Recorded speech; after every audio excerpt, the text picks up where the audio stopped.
Hey guys, welcome back to Money Making Mondays. If you've seen any of the previous videos, please go ahead and like the videos. And if you plan on watching this one and a few more of them, please hit the subscribe button. It helps out a lot.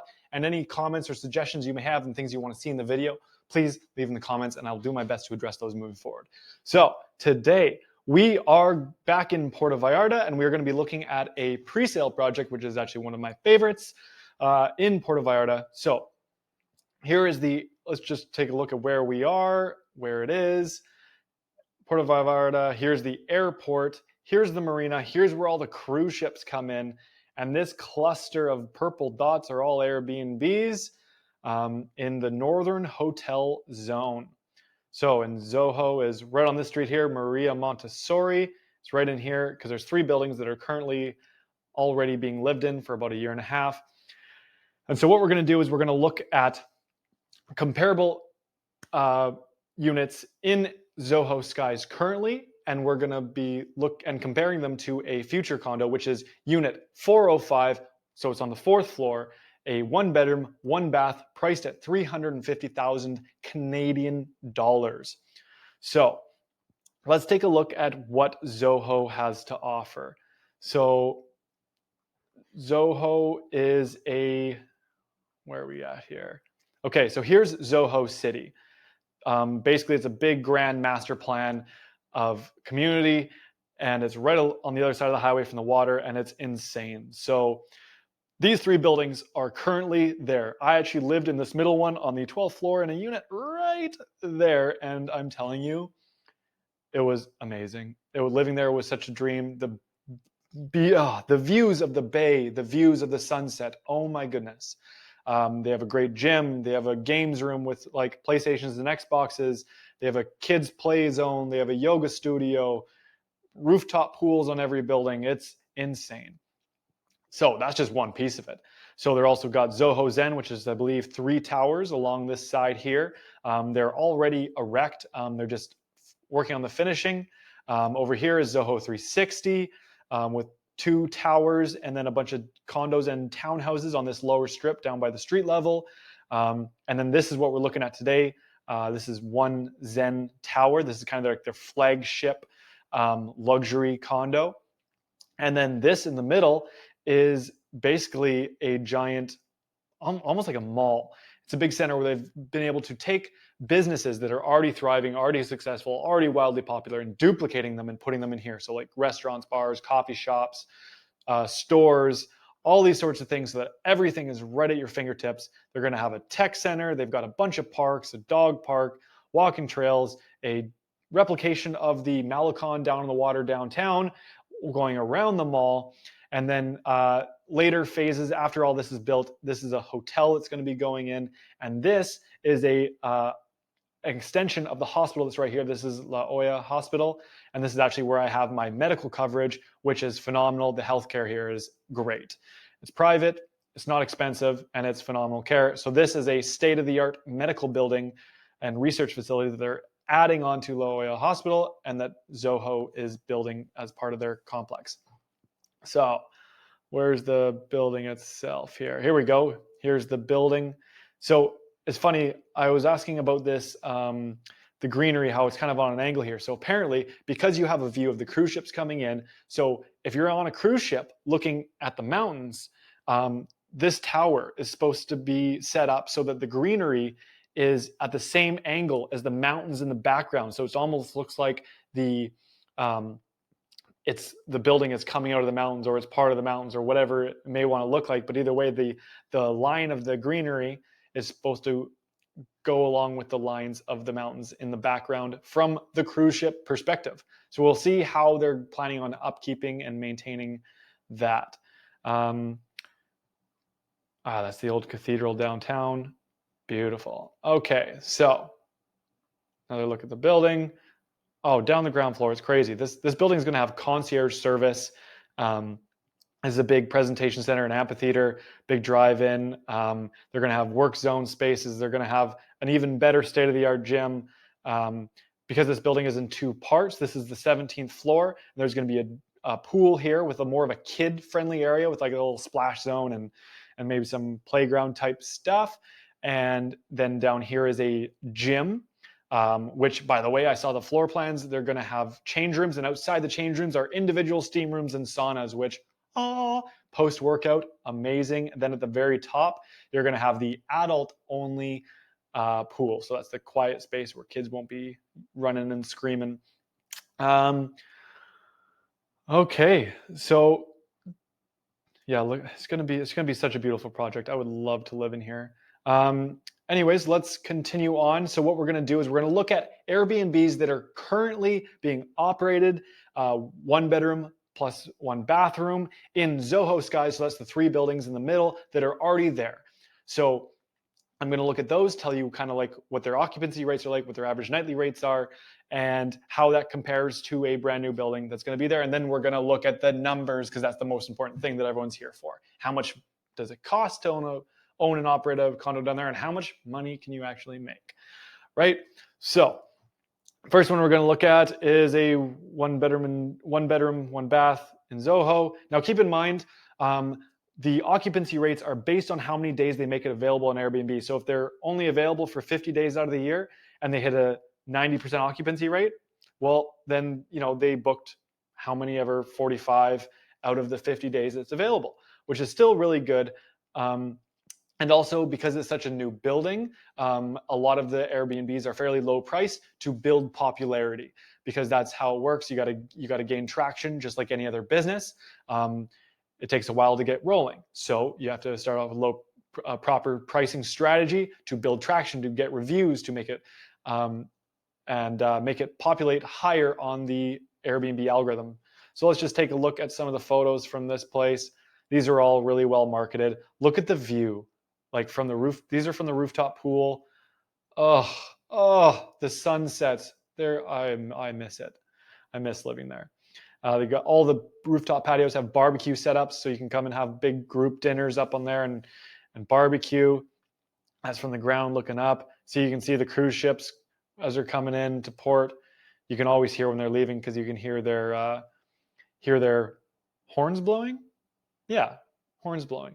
And here's the gym. See, it's actually not a bad setup. They got kettlebells and free weights, some equipment, some cardio equipment, boxing stuff. They got it outdoor zoned as well if you want to do more cross training, yoga studio. It's super cool. This one, a little bit of a different, unique look. Oh, by the way, Casa, that one, the yellow, their average nightly rate is $81 per night, and they get a 96% occupancy rate. Now, this one is a little bit of a unique look. And if I remember correctly, this one is only available like 50 or 60 days out of the year, but they have an average nightly price of $116 per night, and they are at 100% occupancy rate, which is absolutely insane. So good for them.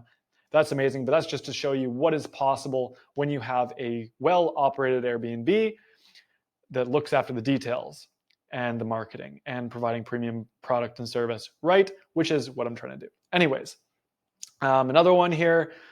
This one is an average nightly rate of $71 per night at an 85% occupancy rate, which of this list that I'm showing you is actually the lowest occupancy rate.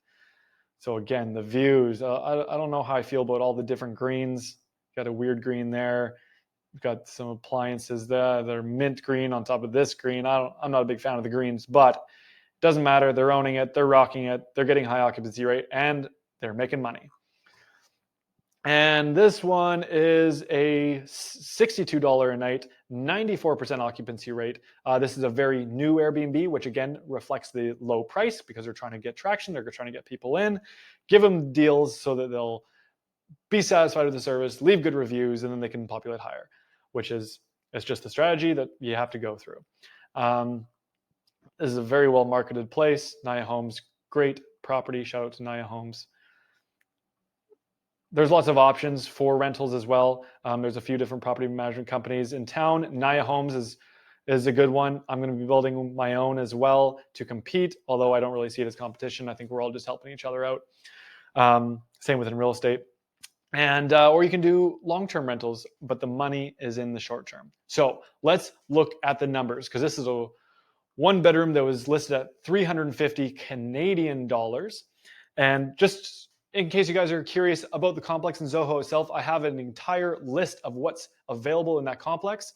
We've got studios from 288,000 Canadian all the way up to 772, first floor up to sixth floor. Stratas are, just under $300 a month up to $400 a month, one bedroom, one bath.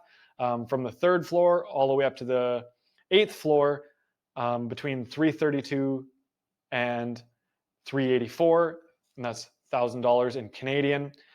There's loft units that are one bed and 1.5 bath, starting at 581 on the 14th floor. Well, that's the only floor that they have them. One bedroom plus flex and two bathroom, 360K starting, right? So I've got a whole comprehensive list, shows the strata, shows what floors each type of units are on, and I have a full detailed list of what exactly is available. So if you want to know more, leave a comment below and we'll get you some more information. So closing costs for this property come out to $21,000. That's 6% of the closing costs. And again, if you want more information on what is involved in a closing cost and why it's so high in comparison to, like, say, if you're in Canada, I can give you a breakdown of what that is. And I put in a $20,000 furniture for a one-bedroom apartment because it needs furniture. A brand new condo doesn't come with furniture. And I added up all the utilities and expenses, electricity, Wi-Fi, gas, water, which is included in your strata. Put a little budget for repairs and consumables, your strata, insurance, and your property tax, and it all came out to $584 per month or $7,000 per year. Now, once you factor all those things in, then we look at our nightly rates. So the average of all those Airbnbs I showed you was $85 per night. Now, keep in mind that some of those are fairly new as well. The building itself is new, but the building coming up is going to be even newer. It's not going to be done for about 3 years.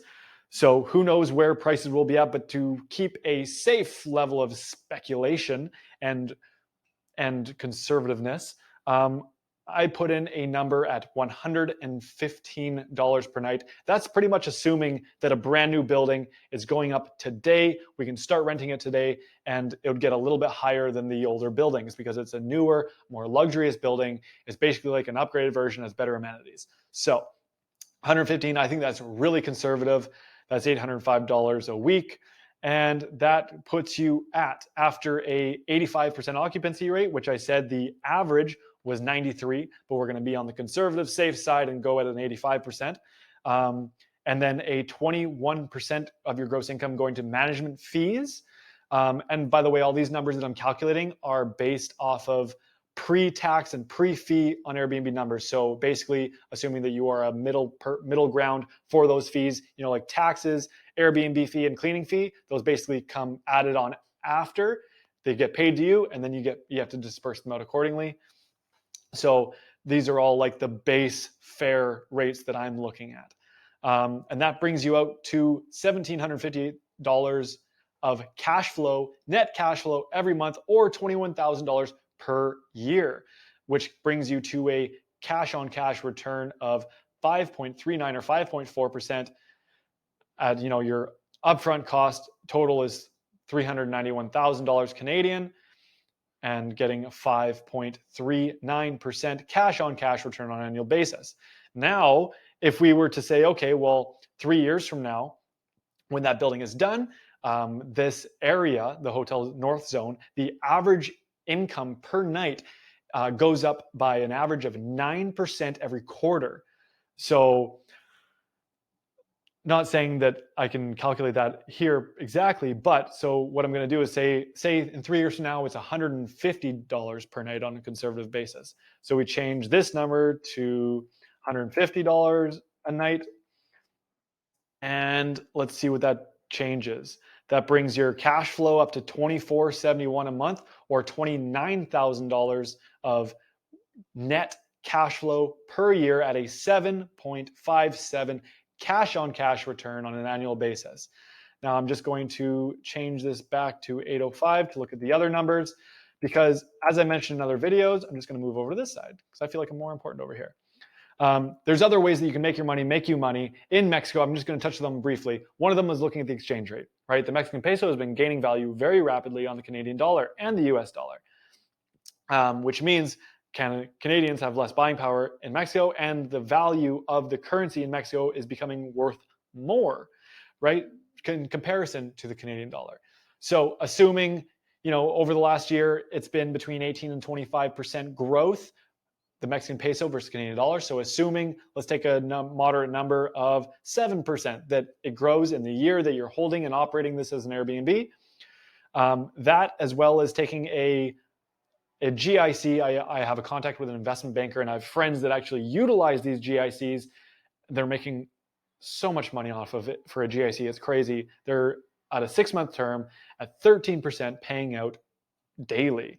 So I did some rough calculations on a weekly payout and reinvesting it back in, and basically came out with, so if you look at it, you take 6 months of your profits, you put it into a GIC, you continue earning profits, and then once that 6-month term is up, you pull it out, you reinvest it back to a GIC, along with the next 6 months of your profit into the same GIC, and let it go. And for that, along with a 7% increase in the currency of the Mexican peso versus the Canadian dollar, that brings your cash flow total, or your annual cash on cash return, up to 8.21%, just by utilizing the systems within Mexico to make your money, make you more money. If you want more details on that, I will put a lot of effort into educating people on how you can do this. It's a matter of utilizing the property to get your residency, to get your tax number and a bank account, and then you can utilize all these things to make you more money. So that's pretty much it for today. It's a little bit of a longer one. Thank you for tuning in. If you made it this far, thank you. Please subscribe, give a like, and again, any suggestions you may have for the videos moving forward, I would love to hear them. I'd love to cover more topics, or if you have any ideas on particular properties you'd like to see, like maybe you want to see a hillside mansion in Conchas Chinas, which is like the Beverly Hills of Puerto Vallarta, and with like a whole staff and your personal swimming pool and a villa all to yourself. We can run those numbers. So anyways, till next Monday for Money Making Monday, thank you for tuning in.